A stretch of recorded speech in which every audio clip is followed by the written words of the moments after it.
Welcome back to Jersey Matters. I'm Larry Menti. During the pandemic, a whole lot of people couldn't pay their rent.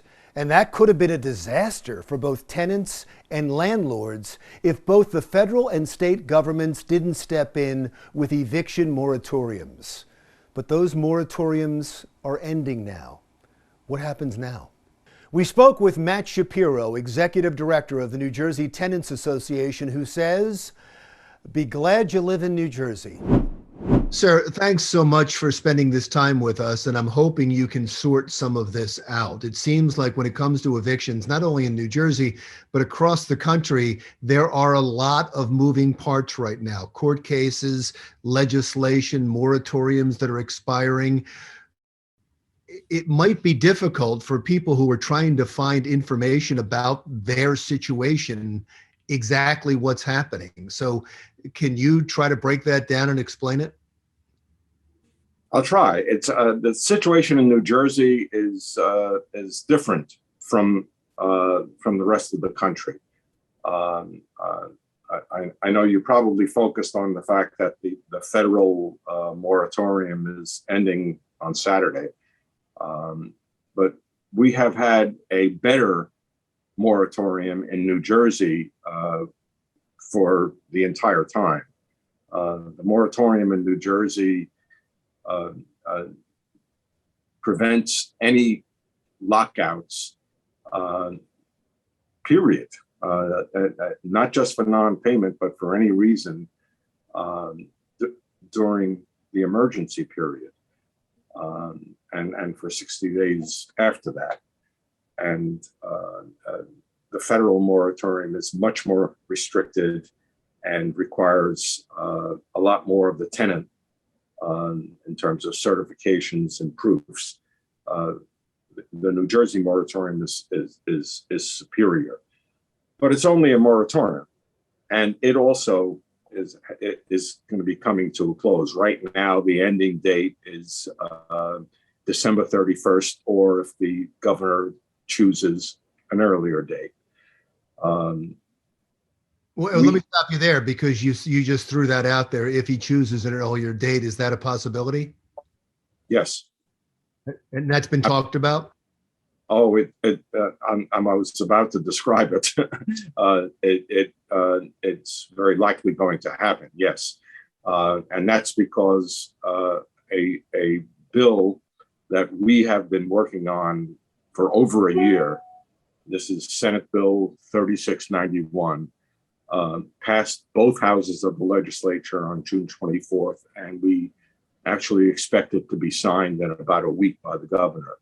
And that bill would affect all of this. It's something that has involved negotiation between tenants and landlords. So this is a compromise bill, and it's extremely unusual. So I think it's unique, actually, in the country. What it does is it takes all of the money that's owed for back rent, and there's a lot of it. It's probably close to $2 billion that is currently owed by tenants, and it converts it to civil debt. Now, what that means is that it will no longer be, for most tenants, for anybody who's below 120% of the median income, middle income and down. For those tenants, it will no longer be subject to eviction. That is, non-payment of the rental arrearage will no longer cause an eviction. The landlord will still be able to sue the tenant for the money, but not to evict them onto the street. And that is a major difference. And the second part of it has to do with what happens the next month. These same tenants, don't have a lot of money. Obviously, and most of them have not gotten their jobs back. They're still in trouble, and they're going to be in trouble for a while. So what happens the next month when they can't pay the rent? Right. And there's two sides to this. We keep talking about the tenants. There are two sides, and nobody seems like they're right or wrong. Both sides, the tenants and the landlords, are victims of the pandemic, and both have have suffered to some extent through this. Sure. And you're saying you're talking about. I know there was a federal court case. I know there was the moratorium that you talked about that's ending on the weekend on Saturday. There's the state moratorium. There's legislation that is being pushed now in Congress. There's legislation in New Jersey. And I guess what I'm getting at is that it causes a lot of discontent and it causes a lot of confusion for some people who need some stability in their lives, especially if you own properties.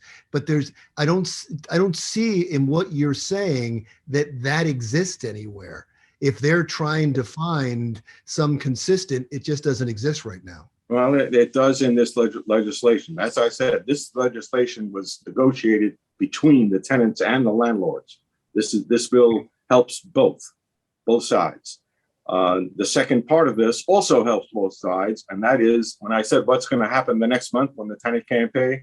In addition, there is a $500 million program that's going to be started called the Eviction Prevention Program, which will provide rent subsidies for the same tenants to a certain degree to help them pay current and future rent, so that these same people won't be evicted. And from the landlord side, they're going to get their rent money. And this is new money, even though it's federally sourced. This is not the existing rentals subsidy program from the federal government. It's coming from aid to the states that is not currently restricted to rental subsidies. So it's additional money in addition to the three phases. The COVID relief money, so it's properly relief money, general COVID relief money that doesn't have the same kind of restrictions as the existing rental subsidy CVRAP money is what they call it. So it's a brand new program, and it will help both landlords and tenants. Landlords will be able to have a stable source of income, as you just pointed out, that they're very concerned about that, and tenants won't be put out onto the street or be forced to double up with relatives and friends and cause another COVID emergency. I mean, that's what if there are mass evictions, the COVID crisis is going to be totally extreme, because the conditions for the tenants in an eviction situation are horrible. They ask for a pandemic resurgence. And so, could that happen in other states that aren't protected like New Jersey is? Yeah, absolutely, and it probably is happening in other states where evictions are proceeding. Evictions are proceeding in other states for for reasons other than non-payment of rent. In other words, the federal moratorium only stops evictions for non-payment of rent, but all of the other reasons, there could have been evictions, and they could have been exacerbating the situation. The other reason, and most evictions are non-payment, but landlords can be, imaginative in their causes for eviction, and in some states, you hardly even have to give a cause. Yeah. But your bottom line is, for the people of New Jersey, just so we can get people to rest assured, your bottom line is for both renters and landlords, they are taken care of, at least for now. We're hoping that's the case. Once this bill is signed, and we think it will be in a week, it should be the case. We are concerned about last minute amendments that went into the bill that are problematic. And we hope to be able to work them out with the administration through proper implementation, let's say. For example, one of the last minute amendments allows this new program to pay for arrearage as well as current and future rent. That was never the intention here. The intention was that this new program only applies to current and future rent because the arrearage is no longer evictable. There's it's all converted to civil debt, and that it won't lead to an eviction. The evictions will only be caused by tenants not paying current rent. So we need this program to be focused on current rent, and we need the Department of Community Affairs, which is going to be in charge of it, to prioritize current rent and not use it to pay for arrearage. That's the most important problem that exists. There are some others as well. Do these amendments, including the one that you talked about, could they stand in the way of the bill happening? No, the bill's going to happen. It's going to be signed. How do the amendments get in at this point? I mean, is what I guess what I'm asking you. The amendments are in there. They're problematic, and we're hoping to work. And the bill's going to be signed, we believe. I can't say that for a fact, but we believe that's going to happen very shortly. And we hope that we can work with the administration and with the courts to make sure that these amendments don't undermine the bill. We think that's possible. We know it's possible. We know how to do it. We don't know for a fact that we're going to get the full cooperation of both the courts and the Department of Community Affairs to the extent that's necessary to make this program really work well. And we're very concerned about it, but we're hoping that that's going to happen. If you want, I can go into more detail. No. I think we're out of time. We are out of time, but I really appreciate it. First of all, I think you've put a lot of people's minds at rest, because I know what I went through trying to understand this and reading about it, and I'm certain that there are people across the state that were extremely worried. And I think a lot of people at ease by saying they're not going to get thrown out of their homes this weekend.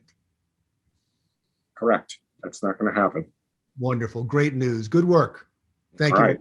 Matt Shapiro, director of the New Jersey Tenants Association.